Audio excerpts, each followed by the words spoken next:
Bonjour, aujourd'hui nous allons parler des dragons et du trésor du dragon. Le dragon, c'est un serpent ailé qui garde un trésor dans une montagne. Et l'idée du dragon, souvent on dit le chevalier, il doit aller terrasser le dragon, mais en fait c'est pas terrasser le dragon qu'il doit faire, c'est le dompter. Il doit dompter le dragon. Le chevalier n'a pas d'ennemi fondamentalement. Il n'est pas là pour tuer, pour faire couler le sang, le chevalier, il est là pour servir Dieu.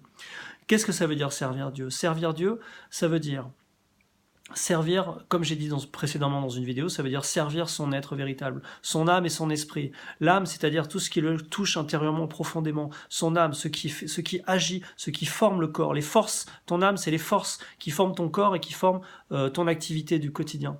Et ton esprit, c'est les forces morales, entre guillemets, c'est-à-dire morales dans le sens les forces plus hautes, vraiment des forces qui vont chercher loin, des forces morales qui ont bâti les religions, mais finalement les religions ont souvent sombré dans un matérialisme, plutôt dans un vide de contenu. Il faut que le contenu de ta vie soit plein, dans la moralité aussi. Donc il faut étudier, toujours travailler, étudier, comprendre quelle est cette moralité. Elle n'est pas très compliquée. Jésus, il avait simplifié, c'est sois bon avec les autres, ne fais pas de mal, enfin ne fais pas de mal, ne te fais pas de mal, déjà c'est la première moralité, et sois dans le bonheur quelque part, voilà une morale. Cherche le bonheur sans faire de mal aux autres.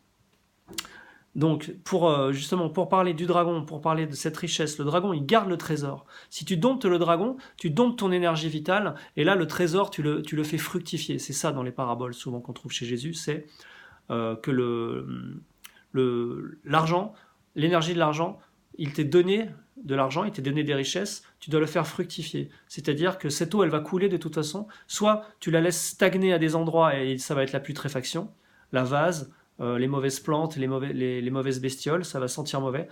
Rien n'est mauvais, mais il y a des endroits dans la nature où ça doit être fait, il y a de la putréfaction, ça va faire des mauvaises odeurs du compost. Mais dans ta vie à toi, d'être humain, tu ne dois pas laisser stagner, sinon tu rentres en maladie et tu ne vas pas pouvoir accomplir ta mission dans la vie. Donc, soit ça stagne, et là ça rentre en putréfaction, soit ça... Donc pour éviter cela, il faut que ton énergie, tu la canalises et que tu cultives ton jardin. Tu cultives ton jardin, tu enlèves les mauvaises herbes et tu t'observes. Pour enlever les mauvaises herbes, il faut s'observer dans la vie, savoir qu'est-ce qu'on désire vraiment, qu'est-ce qu'on veut vraiment. Ça, j'en ai déjà parlé dans une ancienne vidéo. Sinon, le dragon, il reste enfermé dans la montagne, il garde le trésor, et de temps en temps, il va accumuler des trésors. Alors, je ne sais pas comment il fait, le dragon, pour accumuler des trésors. Vraiment, s'il y a des gnomes qui travaillent autour de lui et qui font que lui, il est gardien du trésor. Les gnomes travaillent, font le gardien du trésor. Et l'homme, lui, ce qu'il doit faire, c'est non pas faire la guerre aux nains pour voler les trésors, mais que cette richesse soit comme une royauté. C'est que le roi, il prend le trésor et il en fait un jardin merveilleux sur toute la terre. Bon. Les paraboles de Jésus, c'est ne sert pas deux maîtres, ne sert pas Dieu et Mammon. Mammon, c'est la richesse, l'argent. Mais en fait, on a vu avant que la richesse, l'argent, c'est Dieu. C'est-à-dire que c'est la richesse, la beauté manifestée, car Dieu manifesté, ce sont les vertus, c'est-à-dire les forces de la beauté, de la bonté, de la sagesse, de l'amour, de la vie, du bonheur, quoi. Donc, si tu ne sers pas Dieu et l'argent, ça veut dire que là, cet argent-là dont on parle, c'est l'argent que tu gardes, c'est l'argent, les barrages, tu gardes l'eau en toi, tu ne fais plus circuler l'eau.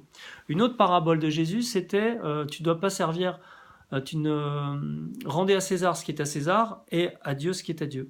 De la même façon, César, ça représente cet être qui veut tout faire vivre pour le corps, pour le contenant, et pas pour le contenu qui, lui, doit être en permanence renouvelé.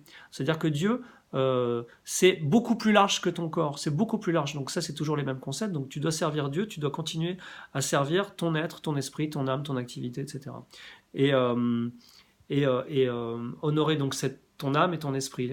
Tu dois honorer ta force intérieure de ton activité et ta morale, quoi. Le bonheur. Voilà les idées sur l'argent. Sinon, le mal apparaît, c'est-à-dire qu'en gros, le mal, c'est quoi? C'est un endroit qui stagne, c'est des nœuds. Vous voyez, chez les Celtes, on a souvent des nœuds. Et ben, c'est là, cet art des nœuds, de connaître les nœuds. Où est-ce que ça ne circule plus? S'il y a trop de nœuds, ça ne circule plus, ça crée un cancer, une maladie. Et ça va créer des nœuds un peu partout. Il va falloir, et plutôt que de dénouer, on ne va plus pouvoir nouer, on va devoir couper. Donc voilà, les dragons, les nœuds, tout ça, c'est très celtique. Et vous voyez, on a parlé de Dieu, on a parlé de Jésus, mais finalement, on a parlé de religion animiste, on a parlé de traditions qui n'ont rien à voir avec la chrétienté et qui pourtant sont très liées. Car c'est universel. Bonne journée!